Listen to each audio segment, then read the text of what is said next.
Today on The Big Questions, men. Is masculinity in crisis? Good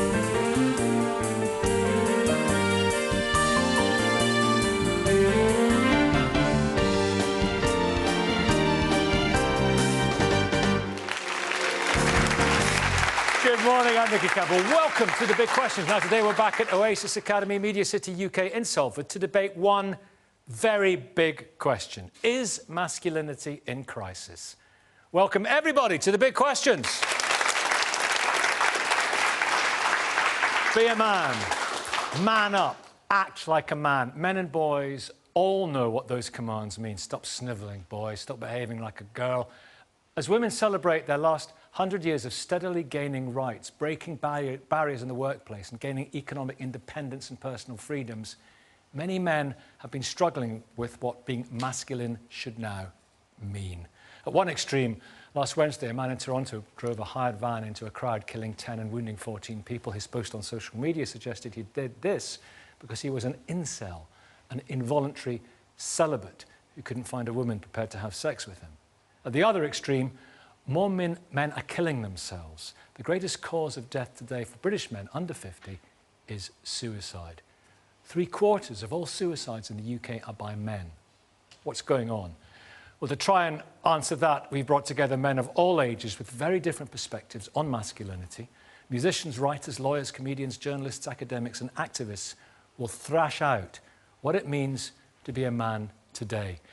And you can join in too on Twitter, online. Just log on to bbc.co.uk/thebigquestions. Follow the link to the online discussion and there'll be lots of reactions and contributions from our very engaged and concerned audience of men and women here in Salford. Jordan, welcome everybody. Jordan, toxic masculinity, you believe it is a thing. What is it? Well, I'm aware that the phrase is a bit of a buzzword at the moment, but... Let's do it. In my experience, I think the reason why it can be prefixed of toxic is when the traits associated with an energy or agenda, in this case masculinity, end up or culminate in the harm of oneself and another. I think that's when something becomes toxic. You've talked about James Bond and the kind of role models that you grew up with. What's the problem with something like James Bond when it comes to translating a feeling of, quote, toxic masculinity? Well, I think what I came to realise from trying to unpack my own toxicity and my own understanding of myself, I just realised there's a big issue with men and responsibility, I think, and often in our growing up, things like processing emotions, that's a massive responsibility, an emotional responsibility that one has to have for themselves. And the reason I used role models like James Bond or rock stars we idolise and whatever else is, it seems historically there's a kind of opportunity to be emotionally irresponsible, as it were. When I look at James Bond factually, he's kind of like this womanizing, murderous... Yeah. He's a character. Of course he's a character, but I mean, it's a character that you're looking to aspire to unconsciously as a child. Because that's something that you're seen as depicted as a hero. Yeah, I don't think there's any research that shows that children look to unconsciously adopt James Bond's image. No, it doesn't. They don't have a choice. That's the whole point, though. Is that like if you're shown that as an idea, a statement, an ideal of what a man is considered to be, then I think that has an effect on how people view Martin, themselves. Toxic masculinity. What does it mean to you? Is it a thing? It means to me what it means to most people: nothing. It's one of the least helpful and the most damaging phrases of all that surrounds this debate around what it means to be a man, because it entirely focuses on the bad things men do. Usually a few bad men, their attitude, their behaviour is used to exemplify that of everybody, and it entirely ignores the positive elements of being a man, which are actually massively in short supply in modern society. Fatherlessness. I do a lot of work in jails, serious Category A prisoners. When you look at their life story, 3/4 of those men didn't have dads. They grew up around absent fathers. Now, how is that toxic masculinity? They would have benefited from positive masculinity, positive role models in schools, in young men's lives. The fact that they are the father has been absent is toxic. Why is that? Because it's emotionally irresponsible. That's the whole point. No. OK, so why are those fathers present? That would imply what? They do it through choice. In fact, how about if we look at a system which prevents fathers from being involved in their children's lives quite often. Is that toxic masculinity? Explain the system you mean. The suicide boom in men in their 40s is ostensibly and primarily driven by fathers who want access to their children, can't get it. But what's toxic about that? Hang on, so this is really important stuff, right at the heart of the family, and I'm going to come to the family a little bit later on. I'm going to come to the workplace as well. Right. I want to just nail this thing about toxic masculinity, what it means to be male in this day and age, and why it has changed and why attitudes have shifted. Amru, welcome. Good to see you. How do you self-identify? I'm, born a man, but I don't identify cisgender. About half time of the week, I have a drag alter ego and I perform as her for a living. Essentially what that means is, I use they pronouns because I don't 100% identify with my male body all the time and don't often feel comfortable being perceived as a man. I was brought up in the Middle East in quite conservative households, and the Middle East is quite homosocial, men only, women only, and there was very little space for me. Toxic masculinity in the Middle East? Toxic masculinity, I understand your reservation with that point, but I do think masculinity can be toxic, and I think there is a difference between the two. Yeah. Toxic masculinity, as in all masculinity is toxic, I understand your reservation. Yeah, I don't think it all is either. I think there's a huge tenderness to masculinity. I think it's... I don't... The masculinity, and there's also like a dark side to femininity, which we don't discuss either. So, but that doesn't have as much of an effect. All of society's bad is caused by men, and men are only capable of bad. That's what toxic masculinity I missed your first bit. What did you just people. say about femininity? It can also have a dark side. But a lot of that, the kind of negative associations that you think are associated with femininity are actually conducted by a system of patriarchy that is not a woman's fault.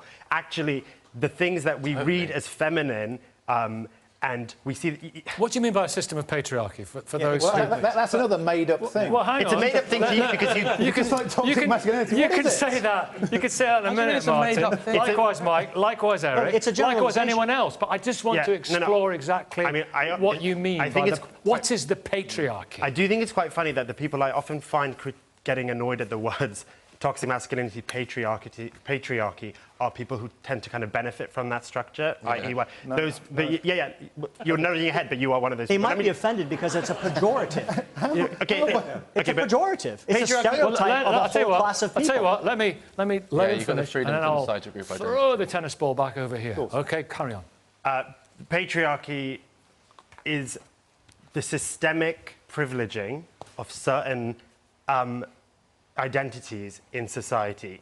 Patriarchy, for me, is the exclusion or oppression of minority identities to the privilege of a few. It is literally how everything is conducted. I mean, you even want for the male gaze let me just listen. So the dark sides of the feminine, which occasionally manifest, are largely or very often directly to do with the patriarchy. Well, incels are quite interesting here. What we're talking about with Toronto, obviously we need more information on that. But I think it's Eric Wright, who is the one who killed 14 women. You know, his problem was a lot of women are whorish. I don't know if or kind of they brought it to the unconscious misogyny, and it was their fault for not having slept with him. You're saying like there's a good dose of psychopathy. Okay, I'll tell you what. Let's throw here.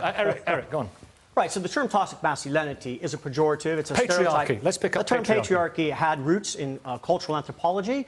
It refers to a system of governments, but it's been overly applied to the situation today. So there is no legal exclusion from women from the right to participate in any social matters, in any governmental matters, in today's modern society. Now, that doesn't say that women don't have some issues. I'm not saying that at all. But to say patriarchy is an overgeneralization, it becomes this grand narrative to try to explain things when actually it's sort of a meaningless, difficult to define. Feminists don't have a clear understanding what it is. It's very difficult to pin down what it is. Well, I understand. Like you can be like you can get to the semantics and define words but it's like you've just skipped over the most important part of what you said, which is there are some problems. That's all people are talking about. You don't have to get into the definition of the word. Patriarchy. There are some problems, and some of those problems are also caused by women, because women are also, if patriarchy exists in the way that you use it, women are also complicit in patriarchy. Yeah, which would have... There quite clearly is no patriarchy extant in Western society at the moment. It's an absolute nonsense. The word patriarchy means a system of government or rule in which fathers or father figures preside. If you look at Europe now, you have Angela Merkel, you have Theresa May, you have Nicola Sturgeon. I mean, Hillary Clinton that close. You might say that there was a misogynist recoil from that. Not their parliaments, though. Their parliaments have a very different complexion, don't they? Amber Rudd is the Home Secretary and Diane Abbott is the shadow. Women are in extremely senior positions, and to pretend that we still live in some kind of tribal, father figure-led society is a nonsense. If you want to use a term that means something other than patriarchy, choose a word other than patriarchy, and then we will avoid... I mean, also, you're just looking at things really, really, like, on a micro level. Actually, when you broaden out, I mean, 15% less women earn 15% less overall in Europe. No, that's not comparing like for like. That's Martin, do you want to come in here? Just to show about Mike in a minute. But just one thing. If we're talking about patriarchy, if we go with this, surely the place in the world where the patriarchy is now weakest is the Western world. We look at other cultures. No, for sure. Surely it's strong. No? What about the Arab culture? Surely the patriarchy there is immovable. Oh, I mean, just to pick up on your first point that the patriarchy is weak in the West at the moment, what I will say is... Weakening. What it feels like to me is a lot of males in power are slightly uncomfortable with the fact that civil rights movements and women and people of colour are finally having a voice, and they see that as a slight kind of, this feels like an attack. What data do you use to support that supposition? Because what that is a stereotype against men that's made without data or evidence, and that is the definition of prejudice. I'm not... No. I think one of the big problems we have Fraser, welcome. Hello. Oh, nice to see you. How are you? What about the James Bond point? The James Bond point, well, absolute rubbish. You know, people do not get their kind of ideas about how to behave from television. You know, we don't go around shooting people like James Bond does. It's not as... And, you know, well, I'm from California, so... You know. Well, and what's wrong with James Bond being a womaniser? I think that's absolutely fine. But coming to this point... hold on. I'm sort of sat in the middle because we're hearing these kind of... Actually, this is a really... I'm going to come right back to you, and I'm going to talk about the patriarchy with you. Yeah, but there was a really, really good point there when you said, what's wrong with James Bond being a womaniser? And you went, hang on, you didn't like that. What's wrong with somebody being a womaniser? Because it's complicit in the objectification of women. They're disregarded in the storyline. Wait, hold on. We're reading all of these stories through the...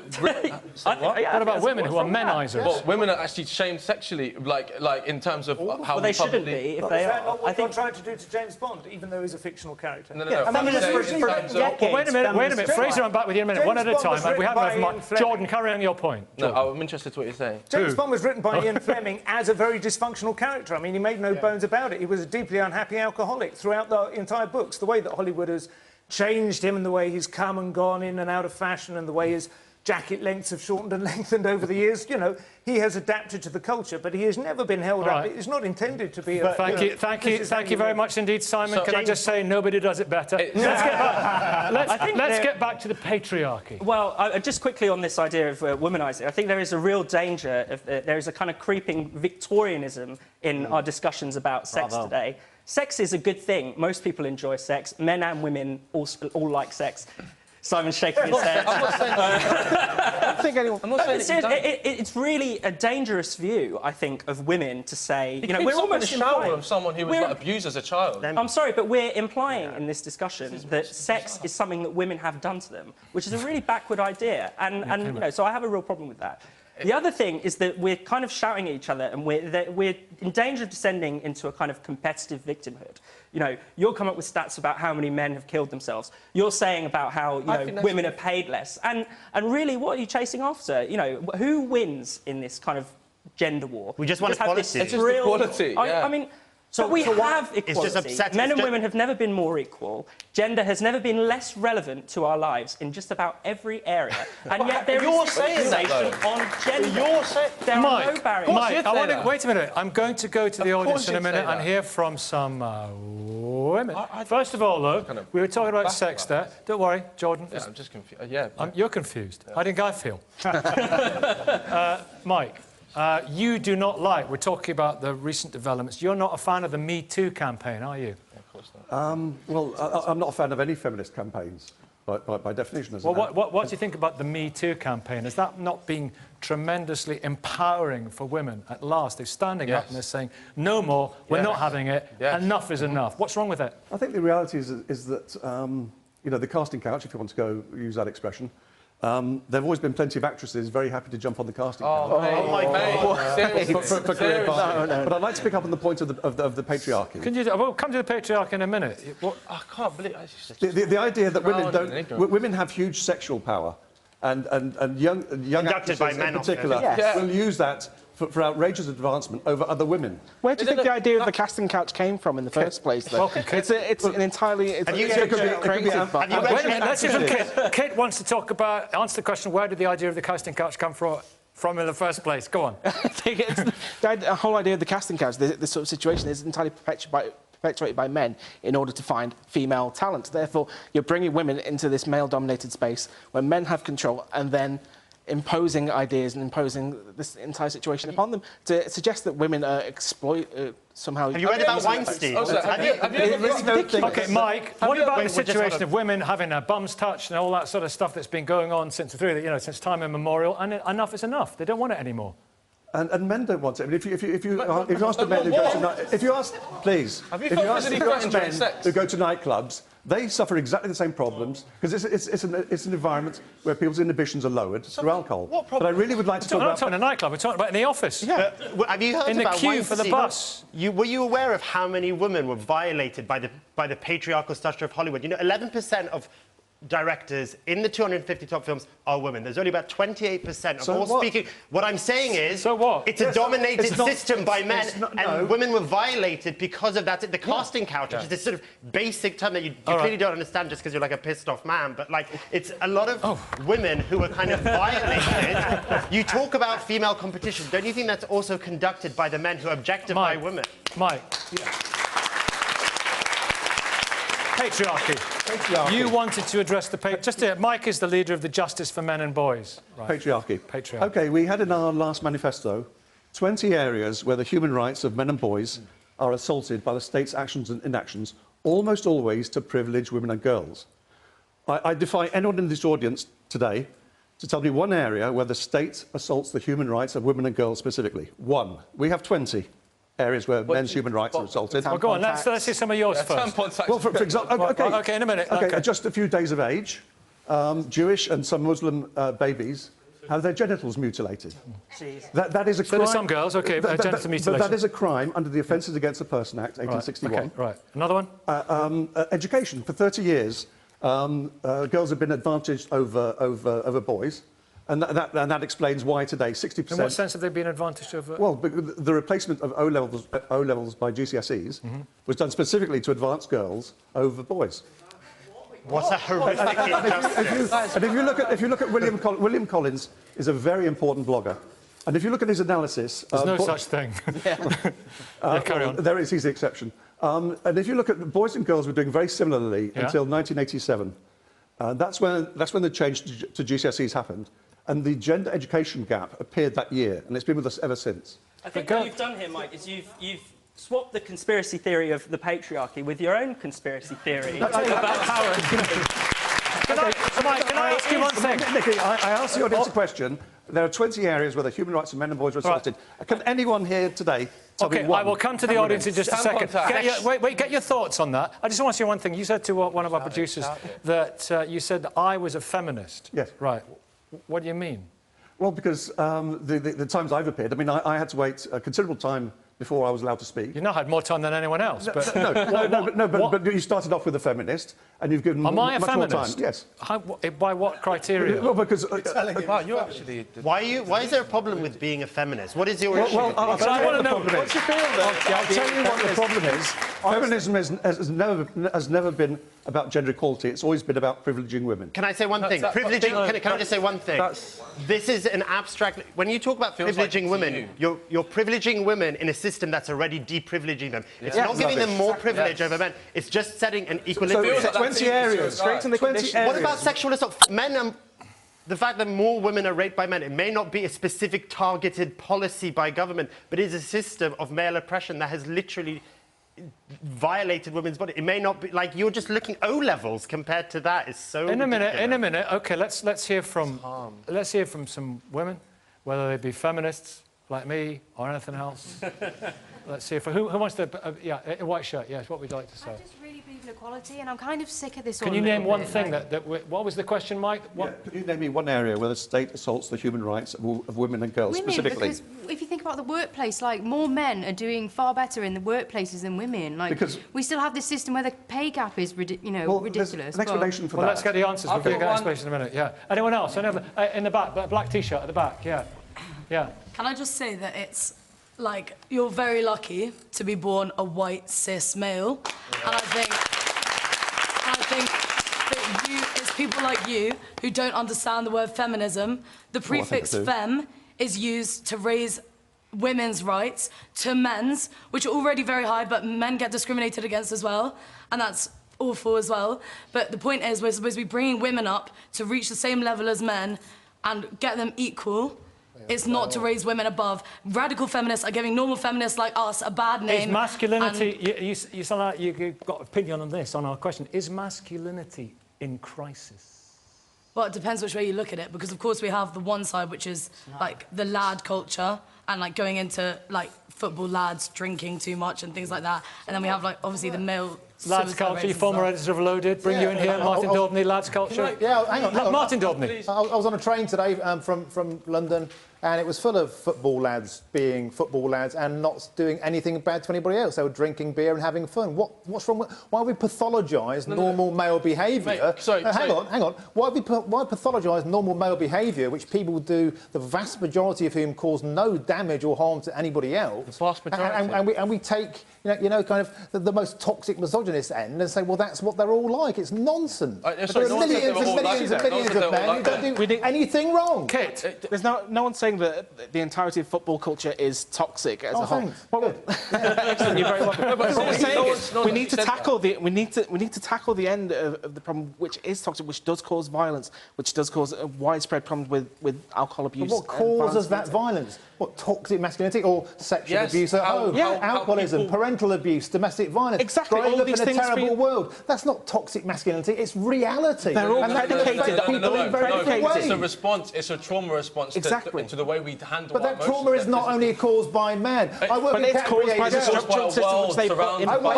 OK, everybody, wait. No, be quiet. Please be quiet, because I'm just exerting some control. Nazia, as Chief Prosecutor, you dealt with the cases of the grooming gangs, men of Asian heritage in the grooming gangs, and you were one of the very outspoken people on that. Was that not a real case of toxic masculinity at its most toxic? Cultural supremacism, male supremacism, and what they thought and inferred was a religious supremacism. Is that the case? Well, I prosecuted Stuart Hall and Max Clifford. The reality is that... But you were involved with those cases. Well, absolutely right. And yes, it was male power, it was male control, it was men feeling they can get away with it. The fact that they work in packs, they were loose networks, thinking they can just simply do what they want to the young girls who were, in their view, available and vulnerable. In the trial, even, they were saying that these young girls have been trained for us to take advantage of them. So I totally disagree with what's being said about men somehow being discriminated against here. I've prosecuted or supervised prosecution of 1 million cases during my career. I can assure you that most women offenders are offenders because they've been abused in the home. Yes. Most men, sadly, will support other men the number of character references that were coming through from men for other men who were offending because they want to back them up and support them. You made a very good point earlier on about Weinstein and Spacey. When Spacey was allegedly abused some men, we wrote him out of films. When Weinstein allegedly abused young girls, we said, why were they wearing what they were wearing? Why were they in the hotel room? He said it.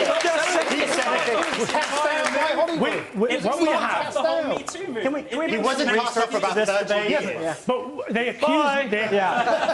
they constantly accused me, time and time again, of being a witch hunter. All I was doing was bringing men to justice that needed to be brought to justice because women had previously not been believed, not been listened to. So it's simply about bringing equality to the landscape. I think those changes are really important. This is interesting, Nazir Ahmed, bringing equality to the landscape. Rebalancing, is that what you're saying? Explain That's that exactly what it is. And, you know, people have said, oh, no, you've gone too far. The reality is, until 5 years ago, if women went into a police station, they would be told with scepticism, nobody's going to believe you. Yeah. Nobody's going to believe you. Now, at least there's hope that they will be believed and the case will be built around them. And if it isn't strong enough, it won't go ahead. Simon, because of this, why is it that some men feel that the modern world is all of a sudden against them and they can't deal with this progress, as some would have it?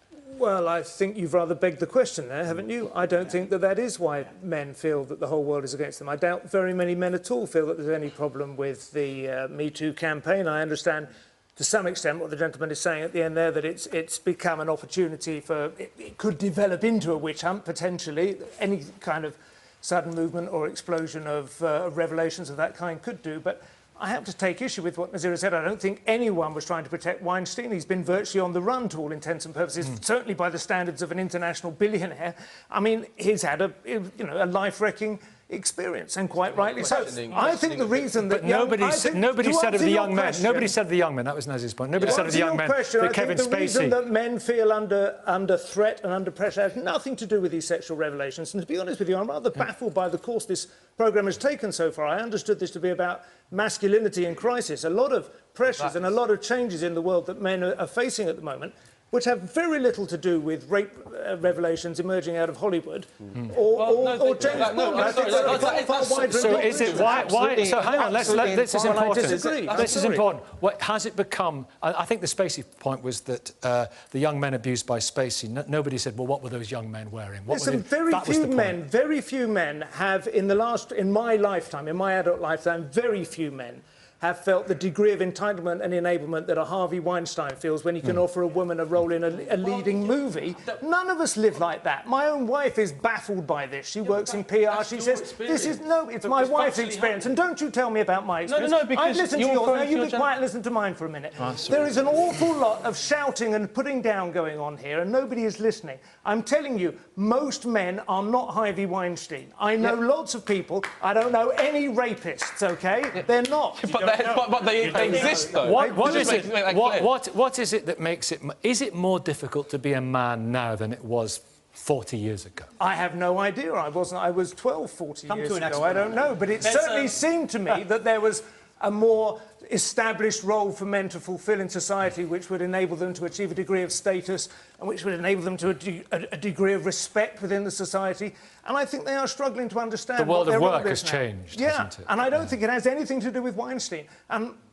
You're picking out, like, the extremes, the dramatic extremes. I'm not picking them out. He's picking them out. He's picking them out. This is why I'm telling you. I'm sorry, but I think it's ridiculous to focus on this. It's nice that it's organic, though, and it's not too structured. It's nice that we go... It's nice that we go where you people take it. That's the thing. Yes, what would you like to say? Let's have the microphone to you. What would you like to say? I just think it's, like, interesting that everyone on this side of the panel just seems to, like, be dismissing women's experiences, the whole... Why don't you hear her out? Let me speak. Why don't you let her finish? I'm not finished yet. I'm so sorry, she's not finished. Excuse me. I've not finished yet. You behave yourself and show some manners. I just wanted to say that, like, I just thought it's kind of ironic that all the people on this side are kind of just like saying that, oh, it's not all men, it's just a few men. But, like, I've had experiences nearly every day of men degrading me in some way or making me feel belittled or, like, speaking over me, which is actually just be done right now. And I just think... Pigeonholing me. Women do I'm not just listen, you. bro. Literally. I'm just saying that, like... Not about you, that, about like, broad experience. Like, I'm only 20 and I've experienced on multiple occasions sexual harassment, and, like, I just think it's kind of belittling to my experiences for people to say that, like, women don't, like, that it's just as hard for men, because I don't think it is really. I feel like women are disadvantaged in ways that men aren't, even though I do agree that men are disadvantaged in different ways, but I don't think it's, like, right to dismiss all of feminism because you think it doesn't pander to you necessarily, when actually... Yeah. Any men in the audience? I'll get you to respond to that. Any men in the audience, what would you like to say? It's not necessarily a response, but it kind of ties in. Yeah. We read there was a global survey done about what women fear throughout the world, like a survey done, and it was rape. It was rape. And they did one on guys, and it was being shown up in public. Yeah. So that kind of that's what's important. That kind of speaks for itself to a degree about you know. In a second. Let's throw it back over to you guys. Let's look at some of the research. I just want to get out some of the trends. We can all take a deep breath for a moment, right? So, feminists have been working for decades to help men be softer. The economy has also changed. And Nazir, I'm sure, can back me up on some of these things. Men are not in crisis. Their gender is simply changing. They're becoming softer. But men, can I just say one thing? No, can I say one thing in parenthesis to what you're saying? But men have been writing beautiful poetry and beautiful songs and in touch with their sensitivity and their heart since we were, you know, on the savannah. So foraging. Yes. So men are increasingly, particularly since 1993, men have less homophobia. They're enacting less violence. Crime is down. Smoking is going down. Divorce is going down. Men are becoming more concerned with their children, spending more time with their children. They're opening up with their emotions. They're having bromancers. They're doing all of the things that men have been accused of not doing in the 1980s, which is research-led. Today, however, just as men are starting to become softer, more intelligible, more emotional creatures, at the same time, this discourse of toxic masculinity is creeping up, and it's denying the changes that men have both made, but also it's denying the realities, as I'm sure Nazir can prove and show, that research shows that when a man and a woman come to court for the same crime, men get harsher sentences. When women ask for sole custody of a child, they have more opportunity to have that sole custody to men. So there are still a number of ways that men are disenfranchised and discriminated against that we need to account for. Kit, in a second, but Amber, you had your hand up for a while. Well, I was more coming to your point in response to that point, for instance, saying that, you know, men feel really attacked at the moment. Okay, so I'm a person of color, right? And I have a lot of white people who say to me at the moment that they feel that there's a lot of racism to white people. White people are being really, really critiqued at the moment. But here's the difference, right? As a person of color, on a daily basis, I'm at threat of a racist attack. In fact, that's happened to me many, many times. At airports, I've been caught. I've had people not sit next to me. I mean, I have seen so much kind of racism on a micro daily level. I'm just trying to show what about homophobia in the Arab world? Homophobia, okay. As a drag queen, my friend got beat up the other day. Someone literally just hit them with a bottle, right? Now, what I'm going to say is... Was that not worse in the Arab world than it is here, the homophobia? It is very bad in the Arab world, and it happens here as well. But what I'm saying is that is, being a person of colour, a constant risk of racism. Women, as well, are a constant risk of misogyny every second of every day. And men are not the same... their gender does not make them a disadvantage every second, every day. That is the difference between structural sexism... And let me finish. I haven't finished. He's wrong, and I'll tell him what's wrong. OK, so I find it spectacularly predictable and really depressing the way this conversation is going today.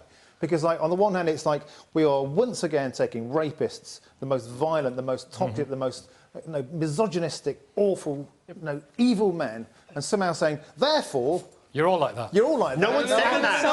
Let me finish. You guys have had a lot of time. And what this has a real effect in the real world. I speak in schools. I speak with tens of thousands of British teenagers. I talk about the potential dangers of online pornography to young men and setting sexual templates. I speak in jails to lifers, about toxic masculinity, what it means. I speak to frontline service providers in education and mental health and fatherlessness and all of this. And there's a permissive attitude out there that this conversation makes men and boys issues irrelevant or second fiddle. And that has a real effect. And I'll tell you demonstrably how this works. You go into Parliament, as I do, in the Men and Boys Coalition, and say, OK, so for 15 straight years, white working-class boys have been at the bottom of education stack. This is provably true. And black boys are behind black girls. Every level of boys are behind. This is just a fact. It's not victimhood mentality. It's truth. Can we please do something about that? I don't know if we can. Because there's this feeling that men have it good, all men are toxic. It gets in the way of progress. I didn't say all men are toxic. It actually gets in the way of helping the needy. Listen, it toxic masculinity... Trust me. No, this is what I'm trying to say, is I'm not in any way saying that all masculinity is toxic. I think masculinity is brilliant. The toxicity of masculinity is when it harms oneself and others. So I'm saying... Right. Yeah, some aspects of masculinity I'm trying to say, some men. Yeah, and it's often aspects. Well, what about the change? Allow me to move it on, if I can, just a little bit. We'll all have another chance, but we did touch on it, and I want to come back to it now and really. It's just to overstep sexual assault and rape victims, and like as though that's and deflecting that and to go, well, look at the guys who can't have. The boys who are disadvantaged in education. You can deal with two things at the same time. It's not to deflect from a massive issue, which is. You're right. Martin, I want to move on to the education point, which is what you're talking about. I want to move on to the changing world of work as well. Yeah. I mean, Kit, let me come to you on this. I did a 5 Live broadcast recently in Middlesbrough. Redcast Steelworks had closed down. One of the former steelworkers was saying, we've got nothing. He was saying, we voted for Brexit because we're going from nothing to nothing and it can't get any worse. There was a massive leave area as well. And he was saying there's men who worked in the steelworks and they now feel emasculated. They now feel completely crushed. They're selling latte. There's nothing wrong with doing that, but compared to what they were doing before, and their self-esteem as men has been destroyed. This has been happening everywhere, hasn't it? Absolutely. I mean, I grew up on the Wirral, so obviously with the loss of jobs on most side, particularly in the 1980s, the closure of the docks and trouble at the Campbell shipbuilders, things like that. There has been a sense that men who have been traditionally filling these sort of physical, active roles have lost a little bit of self-esteem, and a lot of them felt very unsupported when it came to things like retraining opportunities and education opportunities after that. I think a lot of where this loss of self-esteem comes from, though, is it's not just from the loss of work, although the loss of work is very tragic and obviously a very big part of it. It's because of these traditionally masculine notions that the man has to be the provider in the home, the man has to be able to protect. Exactly, it's the expectations of society. It's the ideology that's whispered in our ears from a very, very young age that men are strong, men protect, men earn, and basically men govern the home. And to suddenly lose the ability to do that, I think some men have found very, very difficult to deal with. There's a void, isn't there? There's a void that comes there, yeah. But the problem is that the self-esteem issues come from this ideology that we're taught from a young age, not necessarily from just a single issue. It's deep-seated cultural... Exactly, it's a cultural problem that's passed it. Fraser, positive traits? Well, I always find it surprising that traits like self-reliance, you know, robustness, maybe even stoicism are now seen as kind of old-fashioned, backwards, retrograde. And, you know, well, I'll come to that, actually, because there's a survey, for instance, done by CALM, which is the Campaign for Living Miserably, and 42% of men said that they associate being strong in a crisis, handling things under pressure, as being masculine. And I think, kind of, what's wrong with that? But actually, the way that it was reported was to say, this is terrible, this is problematic, because men are therefore putting themselves under too much pressure. It's going to give them mental health problems. It's going to make them commit suicide. Yeah. I mean, this is just completely crazy. It's not crazy. This is the reality. That's factual. These are positive things that people should aspire to, whether they're men or women. They're absolutely. Why is it bad to be self-reliant? Why is it bad to take control of your own life? Absolutely. Absolutely. Hang on a second, Simon. Kit, come back. They're absolutely. That's exactly right, Sam. They're absolutely positive traits. They have positive aspects to them. They can be incredibly positive influences in people's lives. The problem comes is when we tell people growing up that this is the way that you have to be. This is the only way that you can be in order to be accepted and embraced by masculine society. We're telling people schools aren't doing this. Schools aren't doing this. No, this is ideology. This is ideology. Simon, let's get back to the problems with boys, black boys doing worse than black girls, white working class boys doing, you know, at the bottom of the heap. What do we do here? Affirmative action? How do we solve this problem? No, well, I think you've got a deep-seated degree of demoralisation, and I don't have an immediate solution. I would say, in answer partly to how Kit is analysing it, I think there's a lot of truth to it, but I think part of the problem is that we suspect, I mean, I don't imagine we're going to solve this afternoon, but I think there is a divide between the analysis of Kit's disposition, which is to think that it's a sociological problem, which is that we impose this set of beliefs on boys, we expect them to live in a certain way. There is an alternative view which says that they are to some extent hardwired, that we are not blank slates, that we emerge from the womb with a certain disposition. That is the eternal debate. I tend to think that we are less blank slate than Kit probably does. Again, it's always, you know, there's a ratio. There's an element of biological determinism. Yes, exactly. I think men are more like, and they are therefore more vulnerable to feeling more worthless if they find that they do not have a role in society which involves winning bread, setting up a home, protecting the family and so on, and we are moving into an economy, into an era when there are fewer and fewer traditionally male roles to fulfil to economic advantage. Interesting. Do you think, Mike, that our biology, whether male or female or wherever we were on any spectrum or any three-dimensional chess game that is gender, do you think our biology determines the jobs we want to do and the way we want to be at home? It doesn't determine it, but it's a big influencing factor. So, for example, if you ask yourself, why is it that after, I think, 30 or 40 million pounds of government money has gone into trying to get more women into engineering, been virtually unsuccessful, it's something like 5%. Whereas, medical students, 70% female. Men and women, given freedom, will make different choices. But this is also in part, men are what they are in part as a reaction to what women expect from them. Mm-hmm. So, for example, I don't think I've heard the word hypergamy. Women try and find partners who are at least as well off as themselves or have more money. Okay? Hypergamy. Hypergamy. Yeah. So it's very natural. It's very natural that men will work hard to try and get a good income, which will be attractive to a partner. Why are you not jumping in saying that's pejorative? Why didn't you I'm waiting to speak on something a little bit more important, which is the gender paradox, because it addresses this question specifically. I was quite interested in hypergamy. The gender paradox, it feeds into that. It's the bigger thing. Okay. The gender paradox is simply this, that according to the global index that looks at, sponsored by the United Nations, that looks at women's equality, the countries that have the highest women's equality initiatives, policies to get women into STEM, etc., paradoxically also have the lowest rates of women in those occupations. Right, yeah. So this is quite interesting, right? Because what it shows us is that in the socialist countries where childcare pays a living wage, and going into STEM obviously pays a living wage, that women are choosing to go into traditionally feminized roles by their own volition.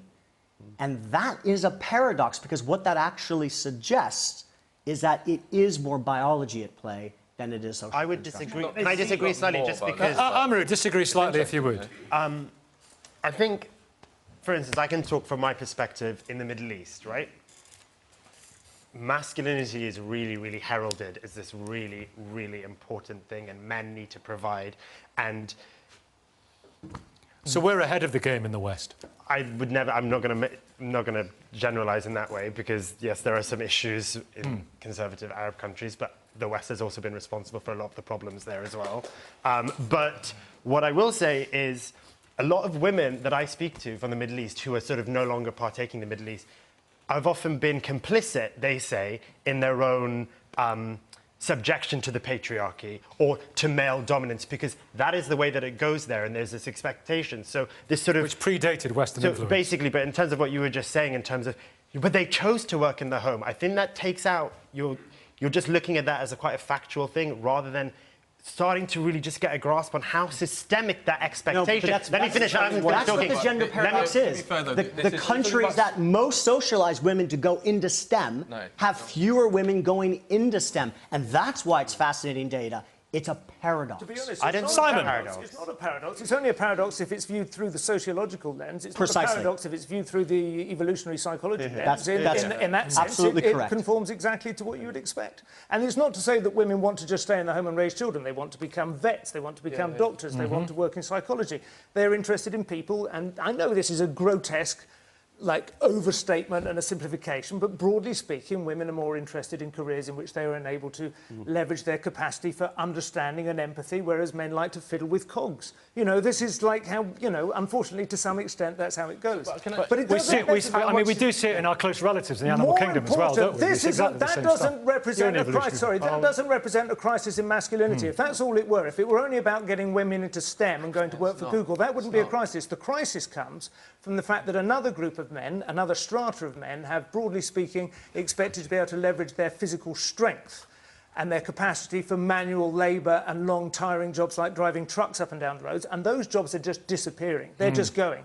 The women's jobs are going to a far lesser degree. In fact, there is more and more work available in the care sector. Every passing year, we're having to import nurses and so on from other countries because we don't have enough.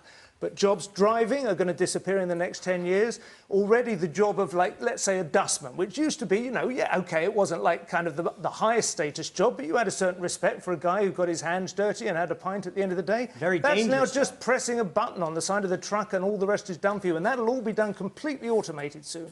Those jobs are disappearing, and that's what's undermining male confidence in the roles ahead of us. But when I decided to leave London and move up to Manchester because I wanted to spend more time with my children, too many men said to me that it was a retrograde step.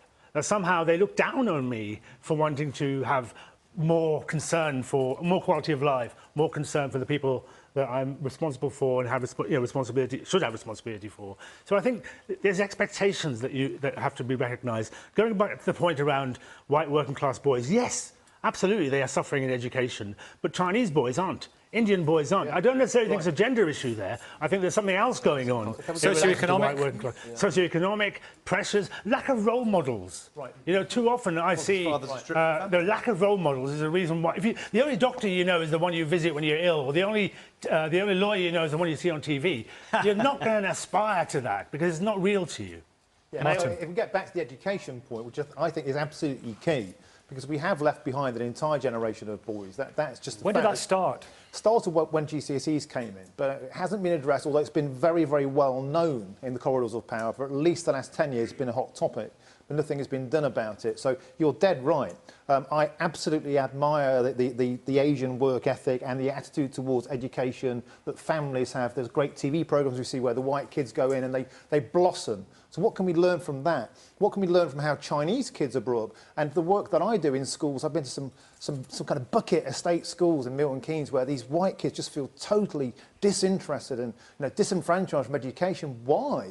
And then when you talk to their teachers as well, because their families had bad experiences. So why can't we, here's a clear point, form a cross-party action group on this and look into solutions where we can learn from other communities at best practice. There's great schemes in New York where they had a 300% recruitment increase in male school primary teachers because they reached out to local community heroes and said, who was the difference in your life? And now how can you be the difference in the next generation's life? Empower men to be carers and to get involved in nurturing, as we've empowered women to get involved in the workplace. Brilliant thing. And we all win.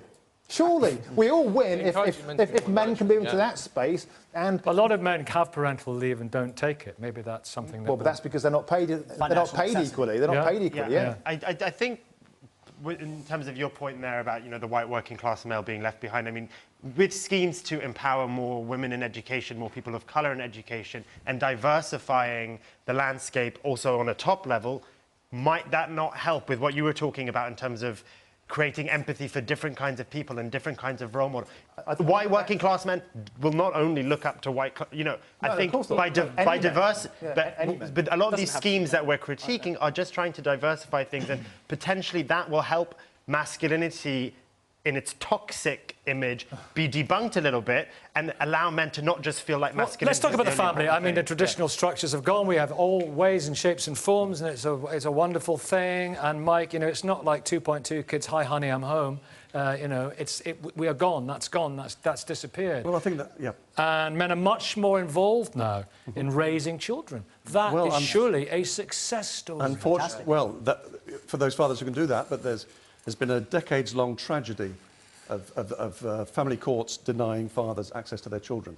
And that is the most sickening emotional abuse of fathers and their children.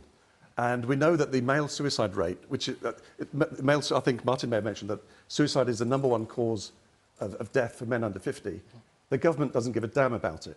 But following suicide, men commit following divorce, men commit suicide at 10 times the rate of women. Yes. And a lot of that is because they're denied access to their children. And because they're vets suffering from chronic traumatic encephalopathy and post-traumatic stress disorder. There are 3 times more vets that die from suicide than die in the battlefield. There are also men who've been playing a lifetime of contact sports, and we now know with chronic traumatic encephalopathy that leads to all sorts of cognitive impairments, including suicidality. Just look at the National Football League. Men also have worked in more hazardous occupations. So when you talked about the dustbin men, Simon, absolutely. Men's deaths in those industries, I call them dad industries, dangerous and dirty, are tenfold or 100-fold, or in some 1,000-fold of what women's deaths are in those occupations, because women aren't in those occupations. Let's talk about the family. Let's talk about the family. Nazia, everyone talks about, let's take it into the home. Let's keep it in the home. Let's keep it in the family. I want to talk about home in a second, if you can come back. But Nazia, it's all very well saying we want role models, but they've got to be good role models. Absolutely. Better no role model than a bad role model. I agree entirely. I remember this father said to me not long ago, he said that his son had been sent to jail for dealing crack cocaine, and his daughter had been sexually assaulted, and how much shame she brought to his family. Yeah. That's, sadly, when people talked earlier on about patriarchy... But that's cultural, isn't it? No, you won't be surprised. I mean, it was a Catholic family, an Irish Catholic family, so let's make it very clear. Cultural. It may well be cultural. I have no idea what the reality was. That's, however, the experience of young women in that scenario. Yeah. Now, absolutely agree with you. Women and girls need to be given many more role models. And maybe the Prime Minister and the Home Secretary isn't the role model to aspire to. But, you know, we find that when hang on, is that a dangerous thing to say? They're women who have been incredibly... You might not like them, but they are women who've been incredibly successful. That's not my comment. I'm saying that there are role models, but there need to be many more role models. And not necessarily in the businesses that we traditionally think they should go into. I go back to my point earlier on about men should be going to the... We're struggling between what a real man... A real man is someone that takes control, takes risks, doesn't show weakness. A good man is somebody that's honest, sensitive, caring. You can be both. It's changed. Millennials have changed. Absolutely. Millennials have changed. But the boy, the man in the family, is struggling with that. Can I please ask a question to you? If you said a statistic, about divorce and men's suicide being related to that, why do you think a man's killing himself in that situation? Because they're denied access to their children. We wouldn't be surprised if mothers killed themselves in the same numbers if they were denied access to their children. No, but I'm talking about in regards... Is that only in situations where divorce has led to the lack of access, and what is that statistic? Why should divorce in itself lead to lack of access? The point is the family courts are designed to tear fathers out of their families. Why do you think they are designed to do exactly that? I mean, I could introduce you to 100 men who'll tell you that. But they still have to pay the money for the family, but they don't see their children. And that is just criminal emotional abuse of fathers and of their children. Some people will argue, some people will say, oh, well, there has to be a reason for this. Yeah. No, I think women get legal aid for just alleging abuse. Courts are run by... alleging abuse. Nazia, can you throw any light on this? Yeah, well, 1 in 4 women are domestically abused. Yeah, rubbish. Yeah, literally. How do you know that's killed by their partners every week. I think disproportionately, women and girls are the victims. How is that rubbish? The point is the judge is listening to the evidence. It's the evidence that will determine their judgment. The evidence shows us very clearly, and it has for decades, that men and women suffer domestic violence at similar rates. And where the violence is in one direction, the perpetrator is twice as likely to be a woman as a man. Are you saying the statistics show that men suffer domestic violence at the same rates as women? No. Yes, that is absolutely defining for loads of studies. The Centers for Disease Control, the American, it's not the FBI, but yes, that is a absolute But we're talking about domestic violence as well by other men. Domestic fathers. Which is why we changed it to domestic violence, to recognise that women also beat men. Let's move on to another issue as well. Weapons when they Let's, if I can, move on to another issue as well. Simon, falling sperm counts as well. What on earth is true. What did he say? What's happening? So you're asking me about that? Yes, Sorry, I am. You see? I mean, I don't take we deflect with humour, don't we? Do you notice the way I crossed my legs there at What is going on? Well, clearly I'm a comedian. I have no, fascinating... I mean, I only have second-hand insights, but I've read into it, and it does seem extraordinary. It came out quite recently. You were asking for a friend. To be honest with you, this was the point at which, and one of the reasons why I agreed to be on the programme, because I think until about a year ago, I had suspected that there felt to me like, masculinity in crisis, but was it just grumpy old man, in my day, boys were boys, men were men, whatever, it's the kind of thing that you get older. And then you see, yes, 50% fall in sperm count, 50% lower testosterone. Testosterone equates with toxic masculinity in a lot of people's minds due to this kind of propaganda, but in reality, it's absolutely crucial to men's health. It keeps their minds focused, it enables them to act decisively. Some psychosomatic it's things going on extraordinarily here. important part of their makeup in exactly the same way that obviously estrogen and so on is for a woman. Yeah. And it's dwindling to potentially existential threat levels. I mean, and nobody seems to be talking about it. It's like page 3 in Nature and tomorrow's chip paper. Why is that happening? Why is that happening? Well, God knows. It's still growing, though, isn't it? No, it's not. The white population in Britain, the native population across Europe, is below replacement level. This is part of the reason why we have a huge refugee and immigrant sort of situation, whether you want to call it a crisis or whether you just want to call it a phenomenon. But part of the reason is that we are not. I'm sorry, That's but a Western phenomenon. The fact is, across the West, European native populations are not at replacement level, and that includes the traditionally fecund populations of southern Europe, the Catholics and the Greek Orthodox people who used to have these great 7 or 8. They have like 1.4 children per woman now. Is that not equally due to change in sexual revolution, the fact that, you know, women have access to I'm sorry, but people don't very interesting. Any women in the audience who want to comment on that? I'm just taking women as comments in the audience. Yeah. Lady there, what would you like to say? Yeah, it's you. It's you. We're on you. I'm Greek and a Greek Orthodox. I think the issue there is, you know, more related to economics rather than other things, and the changing of the social, political, economic environment. And I think it's the same for a lot of Southern European countries. But there is a consistent problem. I think in all I Europe, was saying was I was answering answering this gentleman's point that we're still having children, aren't we? I said sperm cancer following, and Nazira said, well, we're still having kids, aren't we? And I'm saying, no, actually, we're not. I mean, we are obviously having some, but we're not at replacement level. Any other women over here who'd like to say something? A lady at the back here, a white jacket, yeah. Do you think it's maybe that we've changed for what women want? So I know myself, I'm not particularly interested in having children. I teach these boys here. I absolutely love the children we teach in school, but I don't want my own. And that's because I'd quite like a career. And I'm not interested in having a family, and that's social, economical. Do you know what toxic well. masculinity is? Yeah. Do you ever see it in the kids? Yeah, a lot. So, what is it when you see it? We have a massive, might have an impact project at the moment with white British boys, and the fact they aren't engaging in learning. And the gentleman said it over there before. And again, it is because of social-economic reasons, and we're in Salford at the moment. And then there is a massive issue with that. But toxic, I can't even say it anymore. It's more about how we talk to children as well. And I know. The young man said it at the start, it's how we say, don't be a girl, stop crying. But if we change how we act, if we change how we speak to children, and I mean the teenagers, not even children themselves, the teenagers, then maybe that changes how they see themselves as well.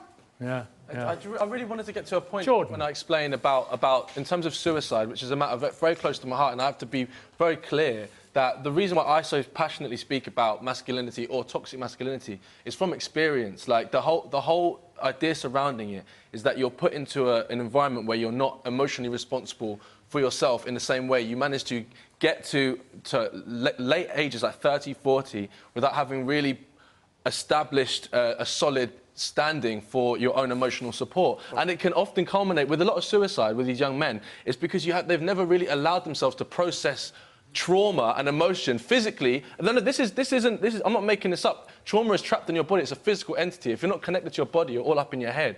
That stuff can hit you like a tidal wave. And I know that from people around me. And that is if you're dissuading a gender from things like crying is actually a bodily function, right? So if you're dissuaded from doing that, you trap the tension inside you. And you find out that a lot of the anger and aggression and abuse that comes from men and young men are emotional experiences that are trapped. You do feel better after. How offensive it would be if a woman was told that she can't see her children, but maybe if she tried crying a bit, that would prevent her from committing suicide. Hold on. I was not talking about that particular situation. I was talking about suicide. A lot like it to me. No. Hold on. I was talking about suicide. I was not talking about being removed from your children at all. I was talking about the fact that a lot of emotion. I'm talking actually aside of that. A lot of emotion can be entirely trapped in whole years. Like years of trauma that's suppressed and manifest in destructive ways. Are men afraid to express emotion? We think, as I alluded to earlier on, I'll give you the last word. The great artists, the great poets, we are brilliant at expressing very subtle, nuanced inner emotions, are we not? We are, and I think there's a complete illusion around the fact that men can't talk. If men talked more, they would kill themselves in smaller numbers. You know, I did the biggest academic survey study into masculinity last year, called the Harris Masculinity Report, which said men treat their mental health seriously. They are ready to talk, but who do they talk to? Where do they go? To each other? No, they talk, what I'm talking about, they go to the doctors, and the people don't listen to them in the way that men talk. Men tend to prefer talking in groups, shoulder to shoulder, rather than face to face. Okay. You could do much more work by listening to men and talking to them the way they want to talk. It has been blaming them and condemning them. It has been an absolute pleasure talking to all of you this morning. Thank you all very much indeed. Likewise, the audience. It's going to be lively online, I think. Next week, we are live from Birmingham. See you then.